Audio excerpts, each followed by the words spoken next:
if you needed any more of a reason as to why I don't record on my laptop camera, here you go. What's good, guys? IGSQUAD here, and it is time for my favorite video of the year, which, due to how much it has grown and due to my strict time schedule, I can only do once a year at this point. Anyways, if you haven't guessed what this is already or looked at the title of the video, it is time for my 2023 phone collection update. I haven't taken an official head count in some time now, but if I had to take a guess based on timeline of acquiring these phones, I would say I have probably around 135, which is a lot compared to just a few years ago. And that is actually going to include a few other devices. You'll see what those are in just a second. But we got a long video ahead of us, so buckle up. Maybe grab some snacks if you're planning on being here a while.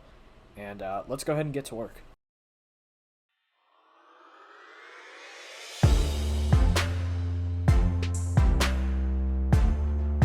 Okay, so once again, I have decided to try a different format, including more devices this time around instead of just phones. I'm also going to include MP3 players, tablets, smartwatches, and PDAs. I'm also going to be recording the talking portion of this video on my blue Snowbot, which you can't see on this camera. But I'm going to be basically narrating this collection update, which is really, really cool. So you can have a different view, sort of. There was an issue with the internal microphone for last year's update. The internal microphone on my camera isn't great, so you kept hearing sounds coming from the actual lens itself. So I'm just going to be recording the video from that. There will be some audio in there that if there's any audio that needs to come off the phones, it will come from there. But just to avoid too many lens noises or anything like that, going to be narrating the video. So yeah, but this is the last time you're going to see me, maybe for the entire video, but likely until the outro. So let's go ahead and get on to it. Might want to grab some popcorn. We'll be here a while. Okay, so we are going to start with the easiest of the 7 categories within this video, and I'm going to go ahead and leave chapters on this video so you can skip ahead to any portion of the video that you want, but we are going to start with the tablets. I have 4 tablets in my collection, and here they are. Let's do this. Okay, starting with the 2 tablets that are completely identical. These are both Amazon Kindle Fire HDs, both 2012 models. One of them was my old tablet, one of them was my brother's. They both work. The one that was mine is kind of a defective unit. The battery is pretty much screwed up and doesn't function properly at all. Sometimes it will look like it's consuming battery normally, but then die at like 30 or 40% charge. And then sometimes it will be so up that it will say it's at 0% and just run on that for hours on end. The other one works basically fine. So they run, I believe, an Amazonified version of Android 4.2, I want to say. It doesn't say what version it is in the settings, but yeah, they both work.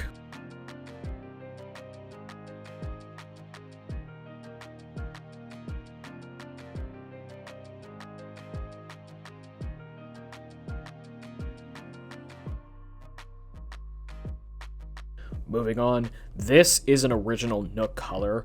Also works totally fine, although it doesn't like any charger that isn't Nook branded unless it's powered off. And I don't have a Nook branded charger, so it's safe to say it's a pain in the ass to charge this thing. But it works. This was my grandmother's old tablet. Not really anything noteworthy to say about that, just has that very odd old Barnes & Noble skin on top of Android 2.3, I want to say. Definitely an odd look nowadays, but we know what the intent of a device like this was, so it made sense. And last for the tablets, we have actually what is still my main tablet, although I don't really use it on a daily basis anymore. This is an iPad Air 2. Yes, it does work. It's not in great condition, as you can tell. It's very slow running iPad OS 15.7.2. Battery life is absolutely horrible, but I still use this because I'm generally not a big tablet user, and I have never found a reason to upgrade to anything new with how little I use this. At this point, all I really do on this iPad is play some games and occasionally type up a document. But other than that, there have been times where this has sat on my desk and has been doing nothing for like a month or two at a time. Okay, now let's go ahead and move on to the MP3 players, and here they are. Let's go ahead and get into it. Okay, so we'll start with the only MP3 player that isn't an iPod, which is kind of sad because I want to get more MP3 players. Anyways, never mind. This is a Samsung YP25. I've never been able to get this thing to work. I don't know if this is the charging port or not. It's very odd. I got this off my dad like 10 plus years ago, and I don't think I've ever gotten a charger for it, but it's definitely a unique piece of hardware, so it's kind of cool to have as a little display piece. Okay, now moving on to the 4 iPods, and we're going to start with the oldest of the bunch. This is an iPod Classic 3rd Gen. I've tried plugging this in multiple times before, and it has not done anything, so I would venture to guess that the hard drive is dead, or the battery inside is just done for. But I would probably go the hard drive route first, because the ones in these older iPods are pretty much known to fail. But again, cool display piece, and it's still in actually relatively good condition. This is my mom's old iPod, so got it off of her.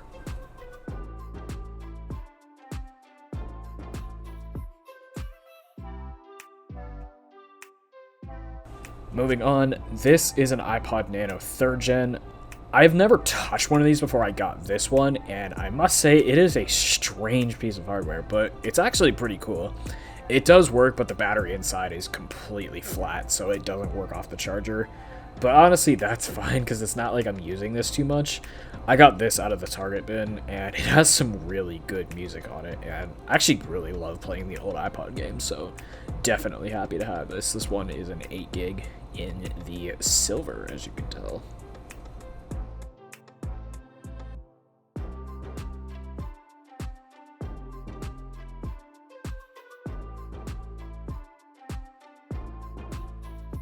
This is an iPod Nano 7th Gen in this really wild minty green color. Very cool looking. I also got this out of the Target bin the same day as the 3rd Gen, actually. This one works perfectly fine, and it also has some very good music on it. Pretty cool to have this. I definitely want to get some more of the Nano 7th Gen colors because it was a super wide spectrum.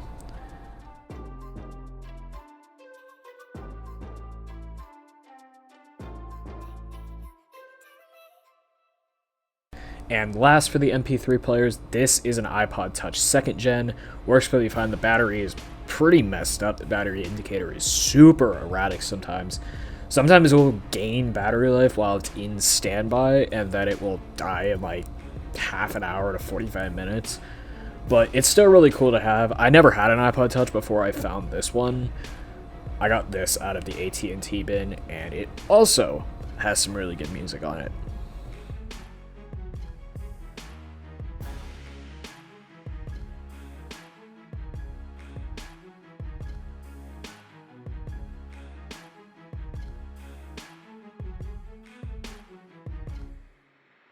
Okay, now moving on to everything else that isn't a phone, which is kind of a wide spectrum, but there's really only 3 things, and here they are. Yeah, pretty large discrepancy between the 3. Let's go ahead and get into them. We'll go ahead and start with this thing, which is going to seem foreign to a lot of the young viewers here. This is a Palm Pilot, or a Palm 1 Zyre 72. I have, once again, never been able to get this thing to work. It has a mini USB port, so I have tried plugging it in with just a mini USB cable, but all it does is flash an amber light up at the top, and then it just won't do anything else. So honestly, I have no clue what to do with this, but it's still really cool to have. I found this just kind of sitting in storage in my dad's house for a while, and just started toying around with it. Now I just kind of keep it around for memories. And onto the two wearables. This was my first ever wearable. It's not so much a smartwatch. This is a Fitbit Charge HR. Yeah, it kind of fell apart. It does actually still work though, believe it or not. I don't remember where the hell I put the charger, but if I find it, there you go. Basically, all the electronics are at the top of the band, so it didn't break anything off when the bottom piece fell off. Smart design, Fitbit. I appreciate that.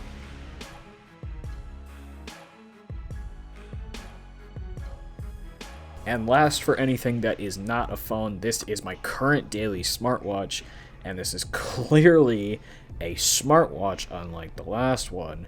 This is an Apple Watch SE first gen, space gray aluminum, 44mm Nike edition. I've had it for just over a year now, and I still really, really like it.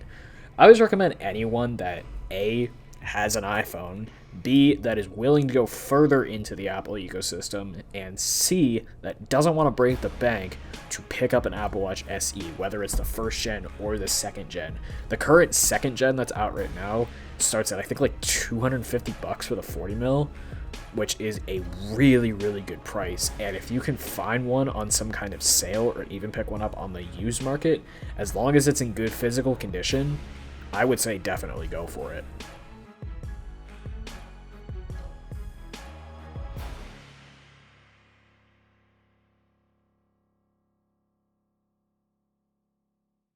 Okay, now let's go ahead and get onto the phones right after this quick commercial break. Okay, and we're back. Now let's go ahead and get on to what you actually came here for, the phones. There are 4 phone categories. We have smartphones, not so smartphones, dumb phones, and vintage phones. And we are actually going to start with the vintage phones. And here they are. This one shouldn't take too long. Let's go ahead and get into it.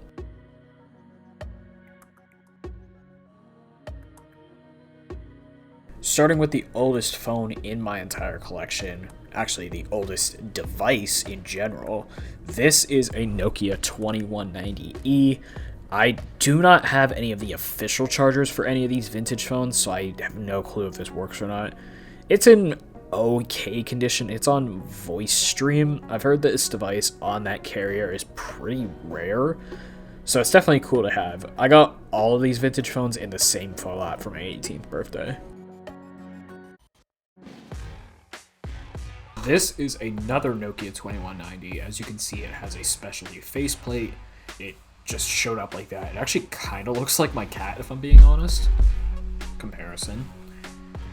But I really like this faceplate. I think it looks quite nice. I just got this a few weeks ago, and it is in better condition than the all-black one, so that's cool. I have no clue what carrier it's on. That was removed when the faceplate was put on, as you can tell. But yeah, pretty cool. Definitely want to get a Nokia charger. I got this in my recent 20th birthday lot. This is a very interesting and bright color, as you can tell. This is a Nokia 5165, or as I call it, the Banana Kia. Again, don't have the charger for it. This one is in really good condition, so I don't see a reason why it wouldn't work. But yeah, definitely cool, and I actually kind of like this wild color. No idea what carrier this is on, but if I had to guess, I would say it's probably on the old AT&T. This is a Motorola V60i. Once again, I don't have the charger. I've been trying to find one for some time now, and I'm hopefully going to get one in the not too distant future. I have seen a few of them pop up for sale, but it's pretty cool to have this as well, and it's still in pretty good condition.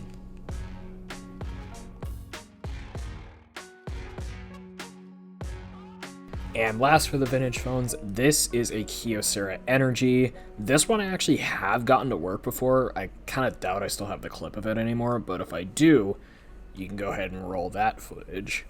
But yeah, it's an unofficial charger, and when it was actually plugged in, it would start to get really, really hot, so wouldn't recommend trying that. But it's not like the battery blew up or anything. It's right here. so it worked no problem. I tried taking it apart a while back, and it kind of just exploded on me, figuratively, not literally.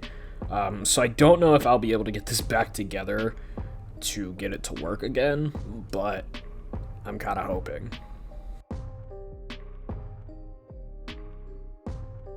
Okay, now let's go ahead and move on to the smartphones. We don't save the best for last around here.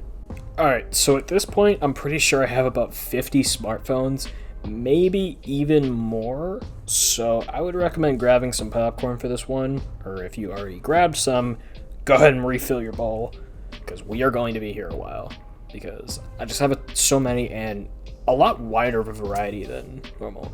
We're going to go by brand in alphabetical order, and starting with my only Alcatel phone.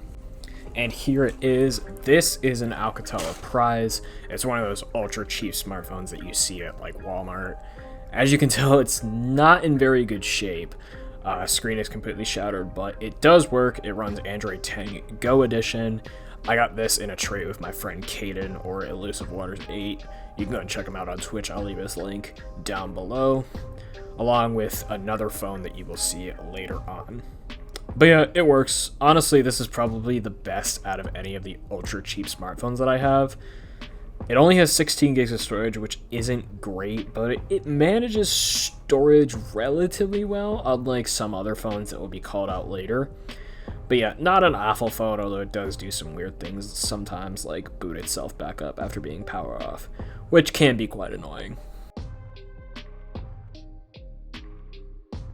Okay, now let's move on to all my iPhones. I'm pretty sure I have 15 iPhones, so we're going to be here for a minute. And here they all are. Let's get into it, and let's start with the oldest one. Starting off, here is the oldest one. This is an iPhone 3G. It works. It does not have a very good battery at all, but I'm pretty sure the battery is still original, which is kind of impressive that it works at all. It's still in pretty good condition. The biggest problem with this phone, besides the battery, is that the Wi-Fi just it can't connect to Wi-Fi. So if you try to go into the Wi-Fi tab inside settings, it just says no Wi-Fi, and you can't do anything with it. So that means the Wi-Fi chip inside is shot, which sucks because you really can't do anything with it anymore. I mean, you couldn't really do anything with it even if it did have working Wi-Fi, so it doesn't really matter, but it's still kind of unfortunate that you can't even have that possibility. This was my dad's old phone, so I'm not planning to get rid of it at all. It's an 8 gig in black, obviously, and it is on AT&T.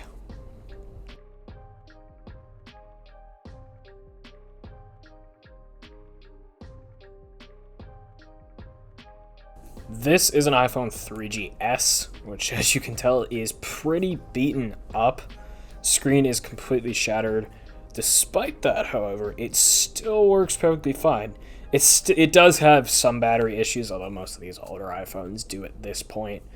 It's starting iOS 6.1.6, not very usable anymore. I did try to sign into iCloud, and the server was completely down, so that just shows you that they don't really care about it much anymore.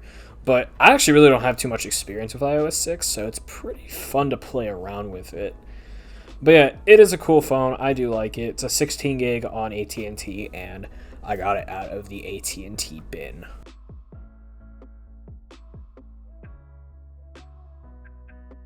This is another iPhone 3GS. Same color, same configuration, 16 gig on AT&T in black, although this one is in actually pretty decent condition. This one also works perfectly fine, has the same old age battery problems, but actually not quite as bad as the other one. Not really sure why. I did have a white 3GS for a second. That one was even worse than these two. I ended up giving that one to Carson. CFO though. I'll link his channel in the description, and I'll also link some of the videos we have collaborated on over the past few months. But yeah, anyways, this 3GS is a pretty nice one, and I got this one out of the Target bin. This is an iPhone 4, and it kind of works. The battery is completely shot, so it does not boot off of the charger. And I will admit this is kind of my wrongdoing. I shouldn't have factory reset the phone. I should have just manually deleted all the previous user data, because now it just gets stuck on the setup screen. It's not iCloud locked, but it's asking to be connected to iTunes, which I have attempted to do multiple times, but because of the battery failure, whenever you plug it into a computer, it just gets stuck in a boot loop. So I'll probably just have to replace the battery, and then I will be able to get that squared away. But I'm likely going to find another iPhone 4 or 4S in one of my recycling bins before I do end up getting this one fixed. But I am still going to keep this one because it is in absolutely amazing condition.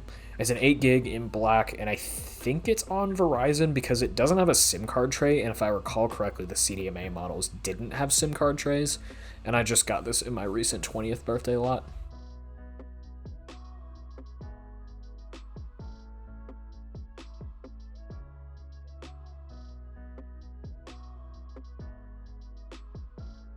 This is an iPhone 6S. It's not in very good shape. It has a completely shattered camera lens. There is a small crack in the screen, although it's not that noticeable. It's on the bezel, so it's really not all that bad. The LCD does have some internal damage, but it is still completely usable. The digitizer isn't damaged in any way. But the biggest issue with this is that it is FMI on, or as most of you probably know it as, iCloud locked. Whatever you want to call it, it doesn't really matter. So I can't do anything with the phone, which is fine. It's not a very nice 6S. It is in rose gold, which I do like. I really do like the older rose gold color. But it's only a 16 gig, and with all this damage, it's not really needed. So I'm likely going to be getting rid of it soon, and I got this one out of the Target bin. This is another iPhone 6S. This one is, as you can tell, a lot nicer. This one is in basically mint condition, and it's not iCloud locked, so I can actually set it up. The battery is a bit problematic though. It has died at like 70% before, and typically after using it for a while, it will just completely freeze up, kind of get stuck for like a minute or two at a time, and then it'll just shut off. But then often it will restart and then say it has like 10% battery. I don't really know. So the battery is all kinds of screwed up. Battery health is at 88%, so the health isn't too bad, but it's probably over-reporting like most iPhones do. Yeah, it's all kinds of messed up.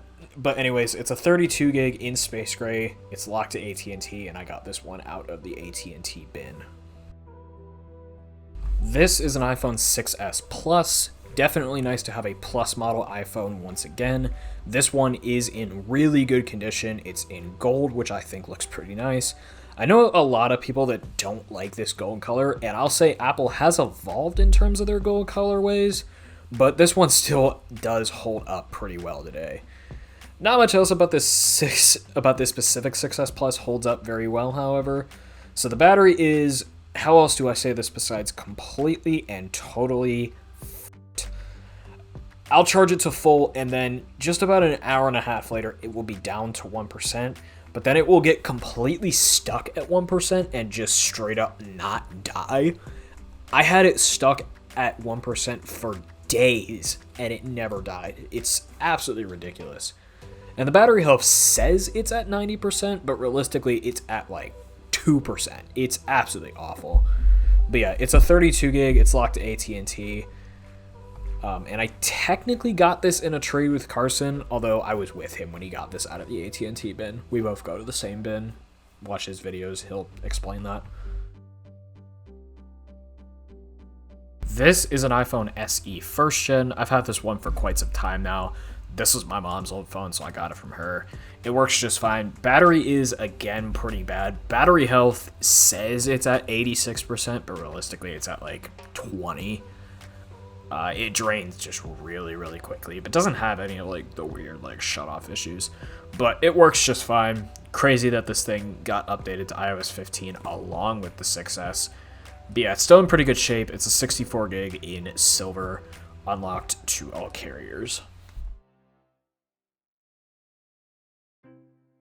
This is another iPhone SE first gen. I just got this one pretty recently. It works no problem. The battery is somehow worse than the silver one. The battery is only at 69% health, which is crazy low. But at least it has some level of accuracy to its reading. Anyways, this one is in mint condition in space gray, so now I have half of the SE color range. It's a 32 gig locked to AT&T, and I got it out of the AT&T bin. This is an iPhone 7. It's not in great shape. The black color really does show some pretty significant scratches. Not as bad as the jet black, but as you can tell, it is pretty nicked up. But it works just fine. I got this in a phone lot along with a few other iPhones and some Blackberry devices a couple years ago now.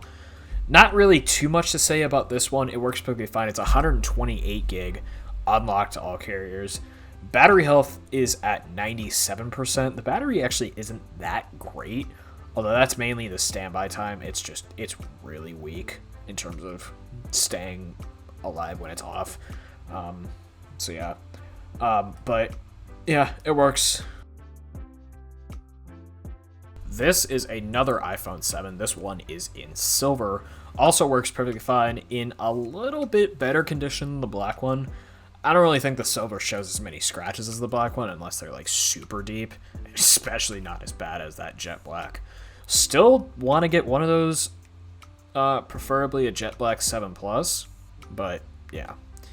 This is also 128 gig. Crazy how I was able to pull 228 gig iPhone 7s. This one's also unlocked to all carriers, and I got this one out of the AT&T bin. The battery is the biggest problem with this one. Battery health is at 83%, and it shows. It's really not all that good. This is an iPhone 8 in gold. Honestly, I feel like this is one of Apple's best gold colorways. It really does look incredible. This one works perfectly fine as well. Got this in the same phone lot as the Black 7. This one is in very nice condition. Battery health on this one is at 88%. The battery life on this one actually is pretty decent. Not amazing, but perfectly respectable. It's really not all that bad. But yeah, this one is a 64 gig and it is unlocked to all carriers. This is another iPhone 8. This one is in space gray. Got this in that same phone lot as well. This one also works fine. Battery health is at 89%. Again, battery life isn't too bad. Yeah, this one is in decent condition. It has some weird scratching on the back glass, but it's not that bad, and I keep a pretty big case on it. It's also a 64 gig, and this one is unlocked to all carriers as well.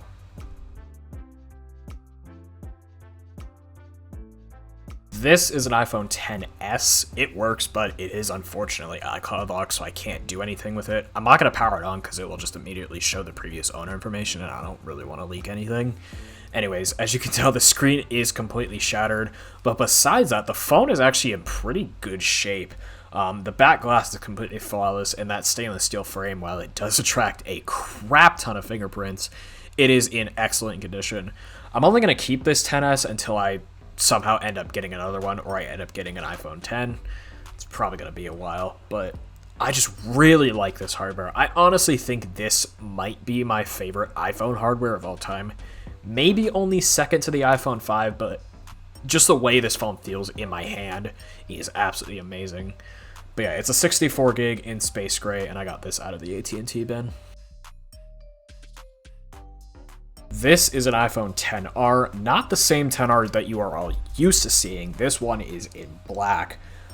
This one is now my mom's old phone. She just recently upgraded to the iPhone 14, so I got this off of her. Works perfectly fine. Battery health is at 90%, and the battery life is still pretty damn good. Totally reasonable for my use cases for it. It's still in pretty good condition. The only real cosmetic damage to this phone is the camera lens is slightly cracked, but it doesn't affect the image quality in any major way. As you can see from the side, yeah, that looks perfectly fine.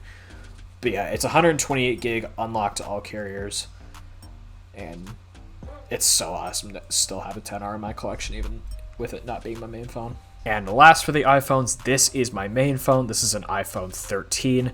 I've had this for about 4 or 5 months now, and I really like this phone. Bought it brand new straight from Apple. It's a 256 gig in Starlight. I mean, it's just white, but it's like slightly off-white apparently. It's unlocked to all carriers. Battery health is still at 100%, and the battery life on this thing is really, really good. A huge improvement over my old 10R. I really like this phone. I absolutely love that OLED display. It's fantastic. The camera is amazing. I love the ultra-wide camera. I've been recording on it a lot.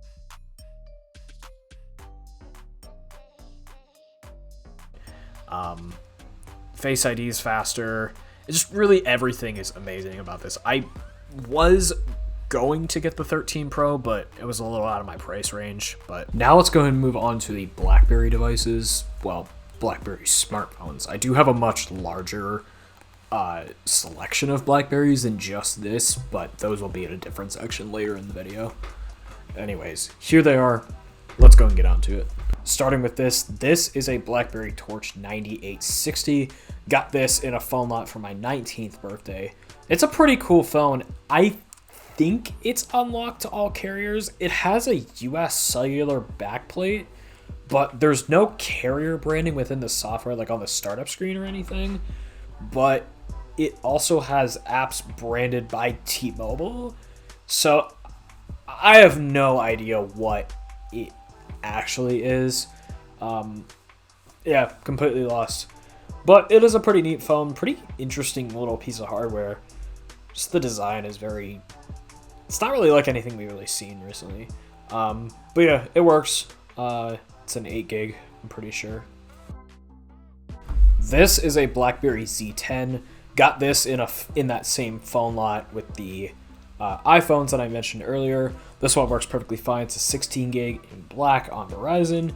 BB10 is actually a pretty cool OS to play around with and still somewhat functional because it uses the Amazon App Store and not some proprietary garbage that isn't supported anymore.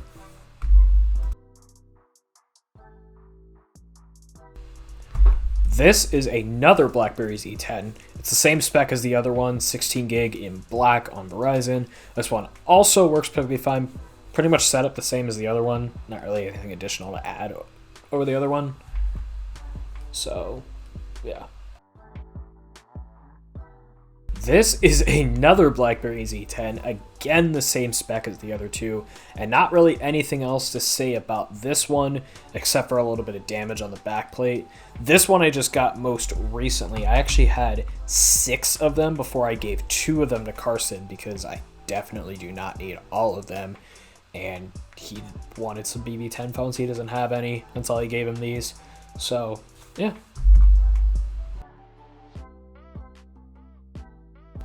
I swear this is the last one, but yes, this is indeed another Blackberry Z10. This one I mistakenly wiped, and because I signed into my Blackberry ID right before all the servers went down for Blackberry, I can't set it back up without basically reflashing it, but I don't exactly have the hardware needed to reflash it right now. It's a long story that I don't feel like getting into right now. But yeah, this one is not fully functional. Hopefully it will be at some point, but I have 3 of them, so I could just smash this one if I wanted to. And I don't smash for entertainment, I smash for skits. I use it as a prop. Now moving on to my 2 Casio phones. Here they are. We're going to start with this one. This is a Casio G-Zone Commando 3G.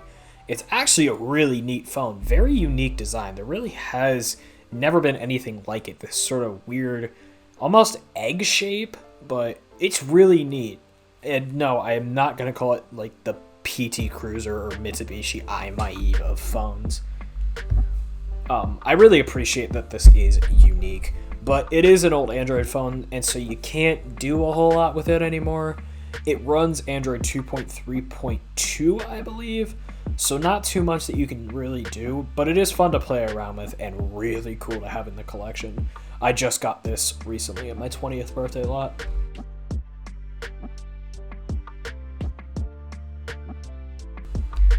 And for the other one, this is a Casio G-Zone Commando 4G LTE.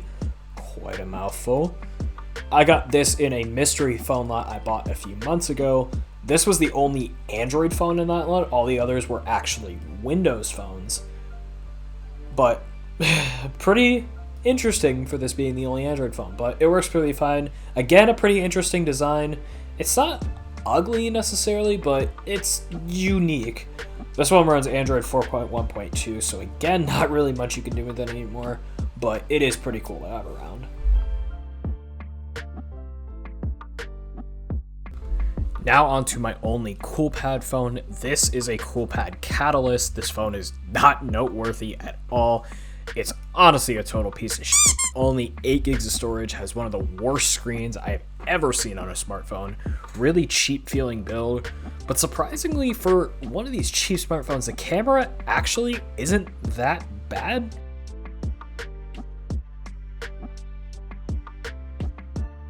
It's not amazing, but probably one of the better photos I've seen on an ultra cheap budget phone.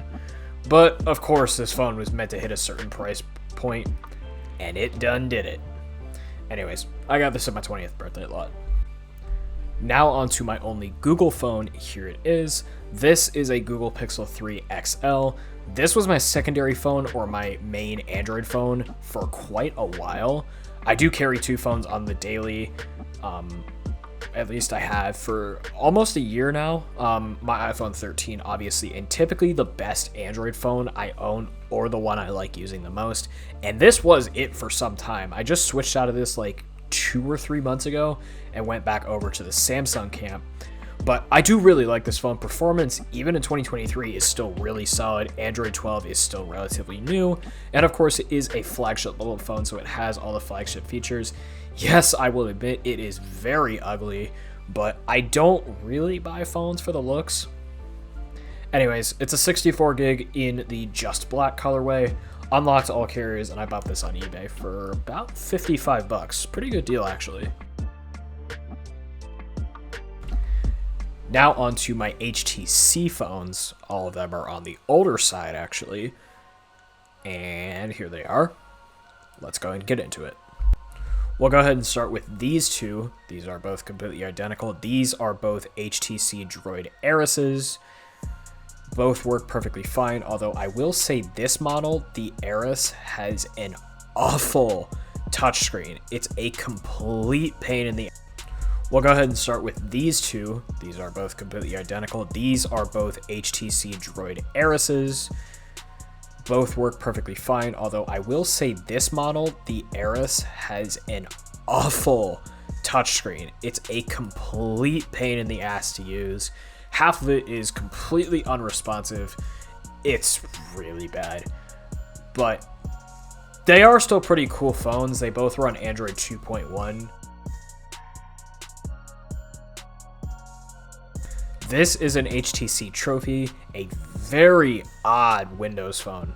It works perfectly fine. It is not in very good condition. As you can see, the back panel is missing a lot of paint, and the HTC emblem that was there is just straight up gone. And the front lip of the screen is completely gone. All of these damages were my fault, actually. A few years ago, I tried to make a case for this phone with a hot glue gun, and safe to say, it did not go very well. So yeah, the phone is pretty much scarred for life, but that's okay. It works the same. It's a 16 gig on Verizon, and I bought this on Amazon like 5 or 6 years ago. I've had it for quite some time now. This is an HTC Droid Incredible 4G LTE. Again, quite a mouthful. This phone isn't too noteworthy. I bought this on eBay like 2 years ago for about 12 or 13 bucks, I think. Not a bad deal. Works perfectly fine, runs Android 4.0.4 with HTC Sense 4.1, which is a pretty heavy skin, but it's not too bad. Again, since it's such an older version of Android at this point, there isn't too much you can do with this phone anymore. And now that the Verizon shut down their CDMA towers, there's even less you could do with it. I actually did try putting my SIM card in this once, and it worked. It was kind of cool. Last for the HTC phones, this is another Droid Incredible LTE. This one is in a little bit better shape. The condition of the two actually isn't that different. This one actually came refurbished in its original box, which is pretty cool. I have the original box right here.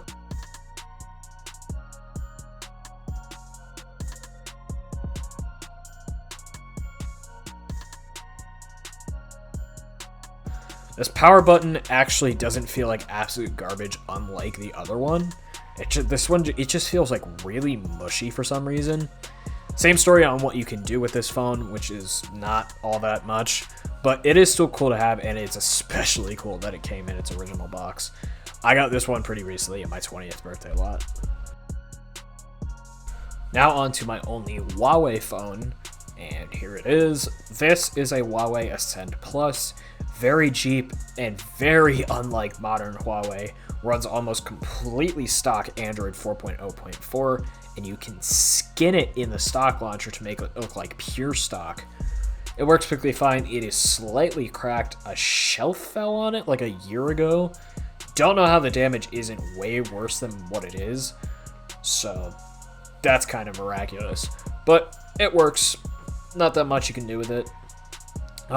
I got this in my 17th birthday lot. Now moving on to LG smartphones. This won't take quite as long as the LG dumb phones, which you will see later. That one, you're gonna want another bowl of popcorn. Anyways, here they are. Let's go and get on to it. Starting out with the oldest one, yet somehow this one is the highest end. This is an LG G3. It's a 32 gig in the metallic black on Verizon. Works perfectly fine. It does have an aftermarket battery, but the phone doesn't seem to mind it like at all. It is a bit erratic when it comes to consumption and charging. The battery life isn't all that great, but that's not a huge deal. I got this in my 19th birthday lot, and it runs Android 6.0, which is starting to lose app support quickly.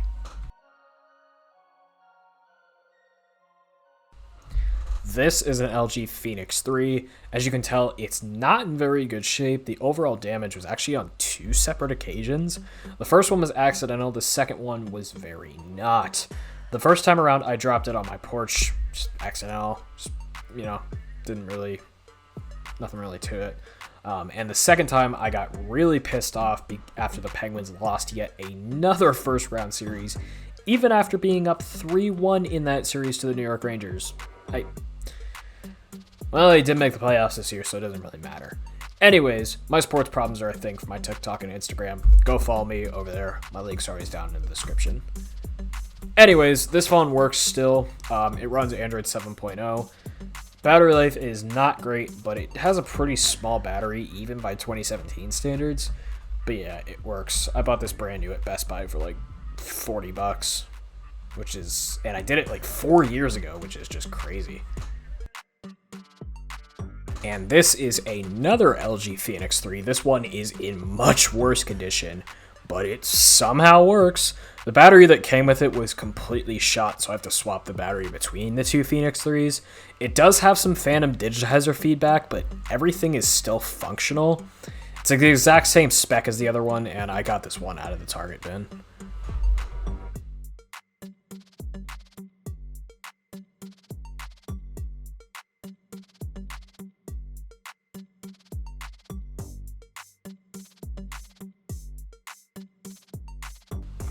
This is an LG Phoenix Plus, so a little bit higher end and technically one generation newer than the Phoenix 3. It's supposed to be a pretty significant upgrade over the Phoenix 4, which is that newer generation, but I can't really test that because this thing is internally demolished. The LCD is completely fucked over and the digitizer is just barely functional. External damage honestly isn't too bad, but the inside is just done for. And last for the LG smartphones, this is an LG Rebel 4, which is very similar to the Phoenix 3, except it's a generation newer and is on TracFone instead of AT&T, hence it not being called a Phoenix. It works perfectly fine. I also bought this brand new at Best Buy almost 4 years ago. Not quite as long as the Phoenix, but honestly, this phone isn't that bad for $30, especially. It's got a 720p display, and it doesn't look bad. It is an LCD, but it's really not bad quality. It runs Android 8.1, which is still supported decently, at least right now in 2023. The only reason I wouldn't buy one now is because LG doesn't make phones anymore, so you're not going to be able to get any company support if needed, and it only has 16 gigs of storage, and that is just not enough for daily use anymore. Now moving on to Motorola smartphones, which I have amassed quite a few of over the past 2 to 3 years. And here they are.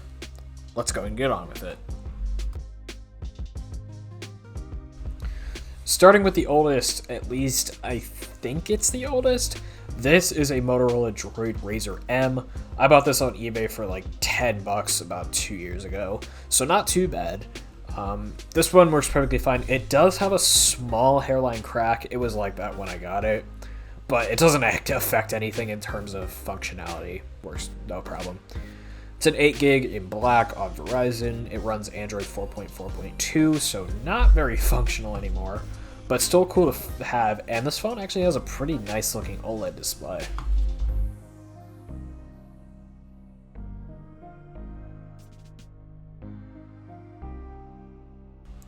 This is a Motorola Photon Q.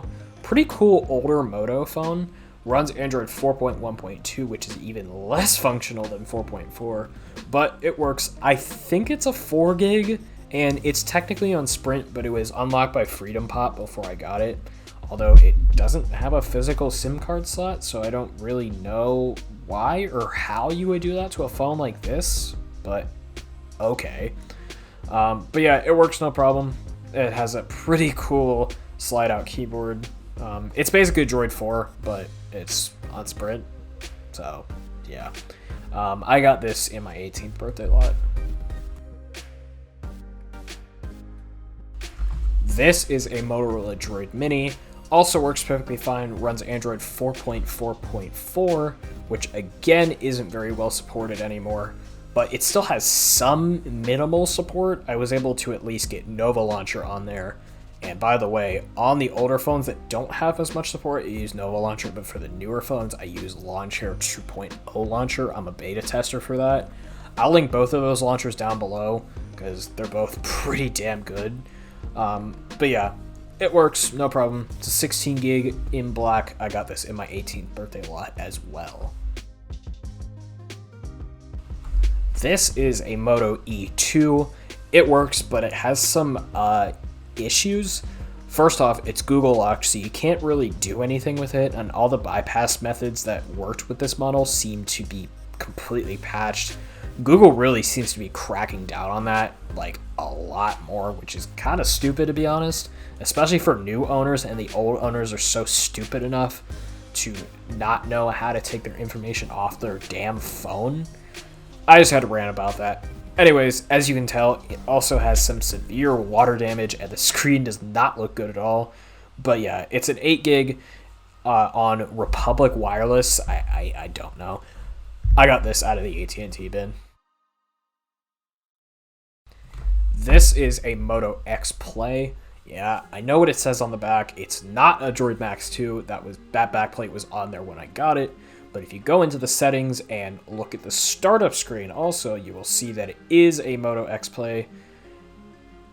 It's not a Droid Max 2. It would have the Droid startup screen. Anyways, it works. It runs Android 6.0. I got this in my 19th birthday lot. This is a Motorola Droid Turbo 2. Works perfectly fine. It's not in amazing shape. The screen is pretty scratched up. It actually has a small piercing in the shatter shield, which is an extra layer above the actual glass. And it does work. This phone has withstanded some pretty hard falls, but it does compromise on scratch resistance. I can tell you that clearly. But yeah, it works. It's a 32 gig in the really nice looking winter white color. Runs Android 7.0. I bought this on Amazon 2 years ago, refurbished for like $70. I used it as my main Android phone, or actually my main phone, for a challenge back in 2021. That had to have been. It wasn't too bad actually, but I wouldn't go back to it. This is a Moto G5S Plus. I actually really like this phone for a $250 to $300 phone. It's really not bad at all. Has a good looking screen. It is an LCD, but it's 1080p. It's IPS. It looks really good. Has a really fast fingerprint reader, and it has a full metal jacket. It's really nicely built. It has dual cameras, although one of them is a depth sensor. The only thing that isn't so great about this is the battery. It's pretty small, it's only 3000 milliamps, and for a larger phone like this, that just isn't very good. But yeah, it's a decent phone besides the battery. Runs Android 8.1, unlocked to all carriers, and I got this out of a university recycling bin. This is a Moto E5. It's a decent phone. It has a very good battery. It's a 4000 milliamp hour battery. I thought it was 5000, but apparently I was mistaken. Although I sort of hinted to a phone that manages storage really poorly on the top of the smartphone section, and sadly, this is the one. It only has 16 gigs of storage, which is fine. I can usually work with that with phones that come into the collection, but sometimes the app downloads are just unnecessarily large on this phone for no reason at all. So it's a good phone. It's really not bad, but you just got to temper your expectations with this one. It works. It runs Android 8.1. I got this on eBay for like $22, so not that bad of a deal. Last for the Moto smartphones, this is a Moto G Power 2020. This phone is actually really, really nice. I like it a lot. It's got a really nice screen. It is IPS, but it's 1080p, and really that's just kind of a sweet spot for a phone like this at this price range. It's got a solid aspect ratio. It just has that little hole punch camera in the corner, which doesn't bother me at all. Really solid fingerprint reader in a good spot. It's got a huge 5000 milliamp hour battery. Battery life has been excellent. It's got good speakers. It's really a complete package for its price. It even has a really good camera setup, probably the best I've ever seen on a Moto phone.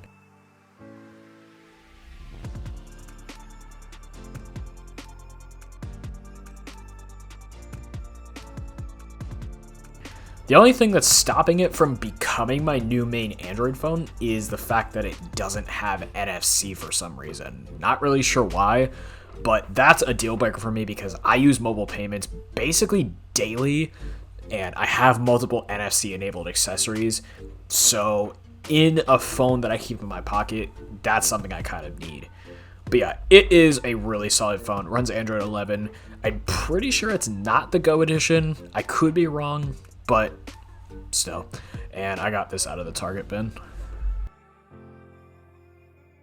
Now moving on to my Nokia smartphones, which, spoiler alert, are all Windows phones, unfortunately. But they are still kind of cool. And here they are. Let's go and get on with it. Starting with the cheapest of the bunch, actually. This is a Nokia Lumia 521. Yeah, it's pretty cheap. With this really kind of not very good looking white plastic. Doesn't even have an HD display and a camera without a flash, which is kind of weird for a phone that came out in 2012. I got all these Nokias in the same mystery phone lot along with the Casio Commando LTE. The power button on this phone does not work at all, so I can't even turn it off. I just have to wait for it to die or like freaking throw it to turn it off. It's really obnoxious. At least it has double tap to wake, so I don't have to like plug it in to get it to, you know, wake up, but it's still really obnoxious. It works though, not really too much you can do with it anymore because it is a Windows phone. It runs Windows Phone 8.1, so it actually had a software update when I got it. It was still on 8.0, so it was able to be updated to 8.1. That was kind of odd to see, but it was actually kind of neat, and it's on T-Mobile. This is a Nokia Lumia 822. This phone just straight up does not work at all. I had to buy a battery for it to see if it worked because it didn't come with one when I got it, which I did, and here it is. And you try and install, you put the battery in, doesn't do anything. You plug it in, doesn't do anything. It's shot. So it kind of sucks because it is kind of a cool phone, but I mean, I can probably get another one at some point, but I can use this for a trade at one of my recycling bins, so at least I have it for that. Last for the Nokia smartphones, this is a Nokia Lumia 928. honestly, it's not that bad of a phone. It has some really solid flagship features that the iPhone didn't get until much later, and some that Samsung didn't even have. For example, it has an OLED display. This phone came out in 2013, and Samsung had that on the S4. They've had that on basically every Galaxy S phone, but Apple definitely did not have an OLED display on the 5S. They didn't get that until the iPhone 10 came out. It also has wireless charging. Samsung phones didn't get that until the Galaxy S6 2 years later, and the iPhone didn't get that until the iPhone 8 4 years later. And if that wasn't enough, this phone also has an always-on display. It doesn't really do anything besides show the time, but still, Samsung didn't get that until the Galaxy S7 3 years later, and Apple didn't get that until the iPhone 14 Pro just this past year, which is 9 years later, which is honestly kind of pathetic for Apple. But yeah, it is a pretty cool phone. Of course, it's a Windows phone, so you still can't do much of it, but it is very cool to have it. Very cool to have those flagship features.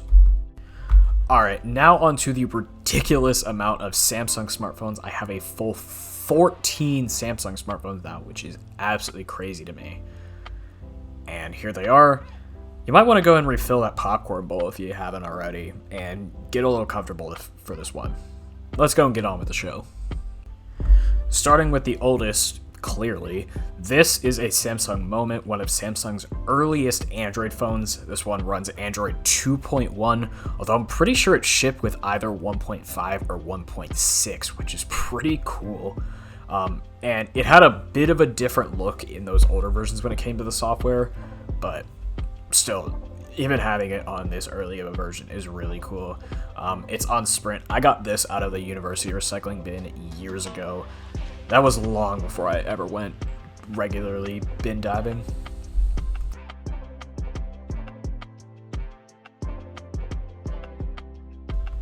This might be the coolest phone I have in my collection. This is a T-Mobile Sidekick 4G, which is Samsung branded, so that's why I'm putting it in here. It's a pretty neat phone. This is the first Sidekick I have ever gotten my hands on, and it is a really neat piece of hardware. When I first got it, it had this pretty crazy looking skin on it, but I ended up taking it off because it was just really dirty, and I don't think it really fit my style, but nevertheless, it is actually still a really cool looking phone under that skin. It runs a heavily skinned version of Android 2.2, but it's not actually that offensive per se, but it is a lot. Although you can actually kind of theme it to however you want. There's a bunch of different themes you can use, which is really cool. I love when older Android phones used to do that in the stock launchers. And I just got this at my 20th birthday lot. This is a Samsung Galaxy S4. I've always really had a soft spot in my heart for the S4. I've always really liked it. I actually mained one for a pretty short amount of time back in like 2016. Not this specific one. I got this one in my 18th birthday lot.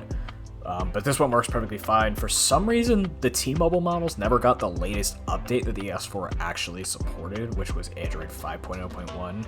So this one is stuck on 4.4.4, which kind of sucks, but also, although neither of those versions really have a ton of app support anymore, so I'm not missing out on much.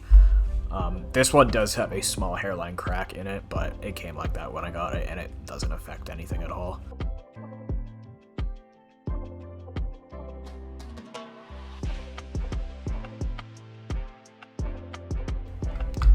This is a Samsung Galaxy Note 4. I've had some pretty tough luck with Note 4s. This one I somehow bricked while trying to update the software within the Android system.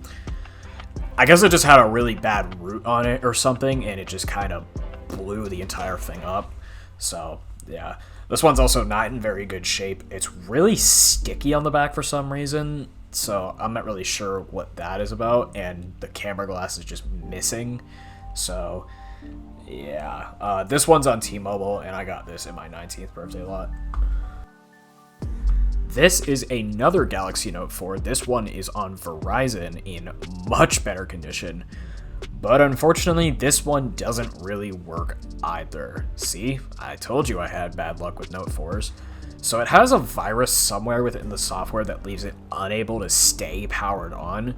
It will boot into Android 6.0, but then after about like a minute or two, it'll die and attempt, but typically fail to restart into Android 6.0. I'm not really sure why, but yeah, it's really weird. Sometimes it'll pop up with this warning message. I'm going to try to get it up on screen.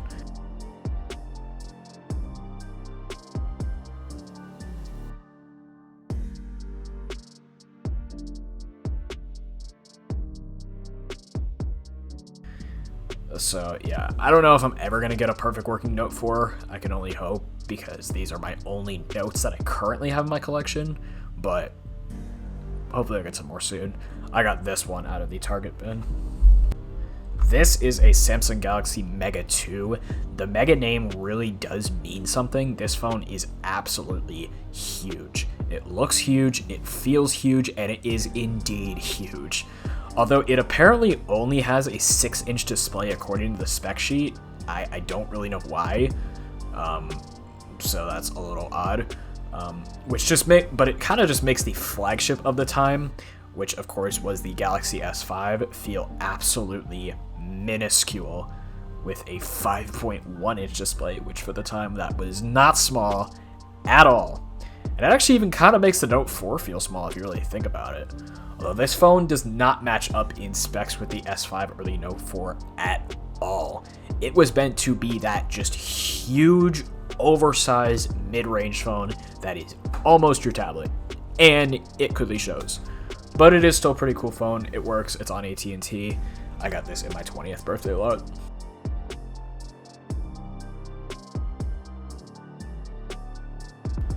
This is a Samsung Galaxy S6. It works, but it does have some pretty major issues. The micro USB port is just completely dead, does not work at all. The pins inside, if you look pretty closely, you'll see that they're actually bent to the floor of the port, so it's probably going to be hard to see on camera, but yeah. But I'm lucky that it has wireless charging, because if it didn't, then I'd be screwed. So wireless charging works no problem, but it's really, really slow. This phone's in actually decent condition. The battery is completely screwed over. It doesn't last long at all. And if for some reason, if it's not charged to full, it will just straight up die upon startup, and then you have to charge it back up. But it'll only have to charge from like 95%. So that's really obnoxious. I don't know why it does that. It's probably some sort of issue with the battery. I don't know. It works. It's on Sprint, unfortunately.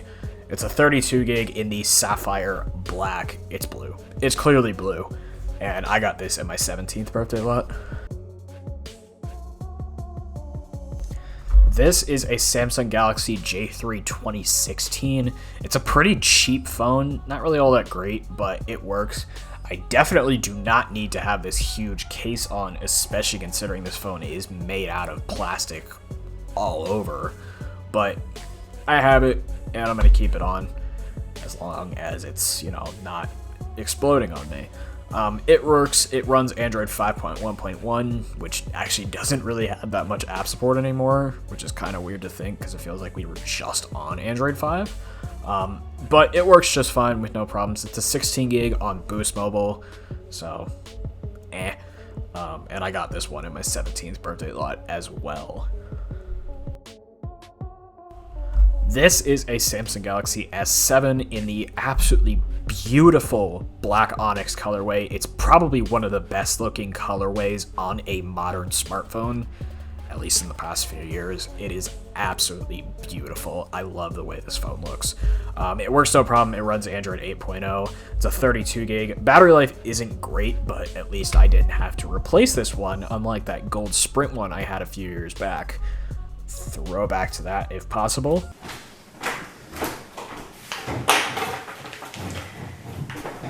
Alright, so it has been about 3 days and the battery for the S7 is now here.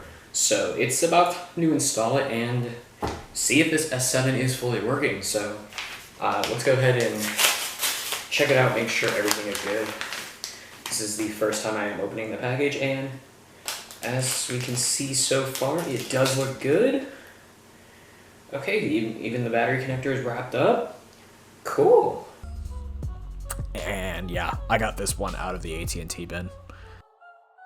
This is a Samsung Galaxy S7 Active. It's not in great condition, the sides look pretty chewed up, but it works just fine. It does have some pretty significant performance issues, some issues that I haven't even noticed on the standard S7, which is kind of strange. It also has a pink line in the OLED, but it isn't permanent, it only appears periodically. It is starting to appear a little bit more often, but it's really not affecting anything. Otherwise, it works fine. I bought this on eBay almost 3 years ago for just over 30 bucks. Not really that bad of a deal.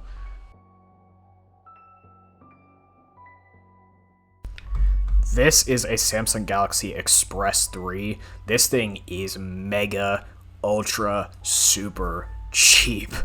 I have never tried or even held any sort of J1 model until I got this, and at least I got this for free because I wouldn't pay a damn dime for this thing. But it works. It only has 8 gigs of storage, and it manages so poorly that it can become borderline unusable. In fact, if you have just the slightest bit of storage taken up, where it's like it indicates that it's just barely about to hit that limit, it will refuse to open simple apps like your gallery. That's not a joke. If the storage even becomes slightly full, you will be locked out of your photo gallery, which is absolutely insane. But it works somehow. It's in like mint condition though. It had a case on it basically its whole life, and I got this out of the AT&T bin. This is a Samsung Galaxy S8. I just got this pretty recently. I did have to do a battery replacement on this one. The original one that was in there was swelling up pretty badly. That operation was not 100% successful. I did end up cracking the backplate, as you can tell. The damage is pretty extensive, but the case that I have for this phone actually covers it up pretty well, so I'm not all that worried about it. I also did end up piercing the original battery, although surprisingly, acid didn't start leaking out of it, but it did start to smell pretty bad. But thank God there were no acid leaks, so yeah. But now it does work, but of course, because of my luck, it is Google locked, and basically every bypass for the S8, at least on Android 8, has been patched at this point, at least from what I was able to try, and I am not trying the emergency services bypass again. Absolutely not. I'm done doing that. Hopefully I can get this one working and usable again, or just get another S8. It's a 64 gig in Midnight Black, and I got this in a smaller phone lot pretty recently. This is a Samsung Galaxy J7 2017. Works perfectly fine. It has a bit of a weird charging issue where it'll take it multiple tries to get it to 100%, which is very weird. I've never seen anything like it. The first time it'll typically cap out around like 75 to 85%, and then it'll just kind of say it's charging, but it won't actually gain any more percentage. Sometimes it'll be a bit more than that 75 to 85% mark. The second time it'll try to charge to 100%, but then usually get stuck around like 89 to 93%. But then by the third try, it'll typically get up to 100%, but that's very weird. I've really never seen anything like it. But it works. It runs Android 8.1. It's unfortunately only a 16 gig. I thought when I first got it, it was going to be a 32 gig, but it is not, but it's all right. It still works. I got this out of the AT&T bin. This is another Galaxy J7 2017. This one also works perfectly fine. Haven't had this one long enough to notice the same charging issue from the other one, so it might not have it, but I can't tell you right now. It works. It's the same spec as the other one. I thought there was a 32 gig version of the 2017 J7. May have been only the 2018 models, or may have been only on a different carrier. I have no idea. If this one's the exact same spec of the other one, it's just the J7 2017 on AT&T, and I got this one on my 20th birthday lot. This is a Samsung Galaxy S9. This was my old main phone. I used this phone for almost 2 years. It's still a decent phone, although it only got updates up to Android 10, which is why I chose to get the Pixel 3 XL instead of sticking with this. Android 10 is still totally usable, but Android 12 is, of course, just a bit more usable, and I wanted that bit more. But yeah, still a solid phone. I still really like the hardware of the S9. I just thought it's really well built, and this is when Samsung started to actually put decent speakers in their phones, so that's kind of nice. It's a 64 gig in midnight black, and I bought this brand new 4 years ago, which is actually really crazy to think about. This is a Samsung Galaxy J7 Star, probably the nicest Galaxy J hardware I've ever felt in my hand. Just wish I could actually use it, but of course I cannot because it is Google locked, and basically every single bypass that ever existed for this thing was patched, at least for Android 8. This one isn't updated to Android 9, but you can update it to Android 9, so I can't speak on the status of those bypasses, but at this point I'm pretty sure they're probably patched. Hopefully I can get this working at some point, but I'm kind of losing hope at this point in time, so it's a little unfortunate. It's a 32 gig on Metro. I got this in the same trade with the Alcatel from Elusive Waters 8. This is a Samsung Galaxy A20. Honestly, this is actually a pretty nice phone, especially for its price. Brand new, this I believe was just over 250 bucks, so really solid price for the hardware. Has a good screen, 6.4 inch OLED display. It is 720p, but it still looks pretty nice, and it gets pretty damn bright. It has a pretty solid fingerprint sensor. It's got a decent dual camera setup with an ultra wide. You know which phone you are. And the battery life on this phone is excellent. Absolutely stellar. It has a 4,000 mAh battery, and I have never ever been able to kill this thing in one day. I did use this as my main Android phone for about a week just to kind of give it a shot, but I left it because the performance on this phone really isn't that great. It bottlenecks pretty bad, with tasks that aren't even all that heavy. Not surprising considering it has an Exynos chip. This isn't actually an international A20, it's not a US model, so I'm not sure if the US models have Snapdragon chips or not. But yeah, the performance with the Exynos chip is rough. But yeah, it's still a very nice phone. It's a 32 gig only, which also stopped it from being my permanent main Android phone. My current main Android phone is a 128 gig, so that doesn't help the A20's case either. But I do really like this phone. It's just really nice to have in the collection. I got this out of the Target bin.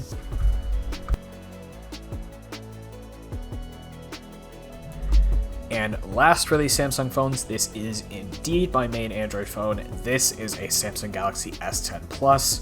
I absolutely love this phone. It still feels like a future step, especially in design, especially compared to that iPhone XR, and even in some cases to the iPhone 13, and especially that Pixel 3 XL. This phone just looks much more futuristic. This phone still performs very well, has an incredible display, fantastic 3-camera setup. Honestly, this phone goes toe-to-toe with smartphones that are brand new here in 2023. It is that good. The in-screen fingerprint reader still feels futuristic to me, probably because this is the only one I've actually ever used. But anyways, this phone is absolutely amazing. And it's 128 gig in the gorgeous prism white color. Got so lucky finding this one in this color. I got this out of the Target bin. Yeah, you heard that right. I found this in the Target recycling bin. So epic. Now moving on to my only Tinno phone, which might not be a brand you ever heard of, and I'm going to go ahead and tell you right now, you might want to regret you've ever heard of him, because this phone that I'm about to show you is astronomically awful. I don't know how this phone was ever approved by the FCC. Anyways, this is the AT&T Radiant Core. You may have heard of this specific model, but you also may have not. You may have also heard of the Cricket Icon, which is just the Cricket version of this phone. And this phone is absolutely horrible. I bought this brand new from Best Buy about 3 years ago, and while it was only $35, I still regret it. This phone sucks. It's extremely slow. The screen is terrible. The camera is horrible.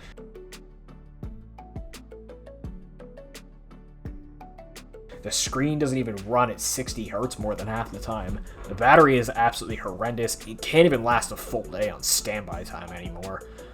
It has a reverse micro USB port, which means the cable goes in backwards, aka the wrong way. The plastic used on this thing is extremely cheap, which makes sense, but what doesn't make sense is that the plastic frame is just falling apart completely. So yeah, don't buy this phone at any price. Just don't buy this phone at any price, and if you find it in a recycling bin, I would not blame you for putting it back in the bin.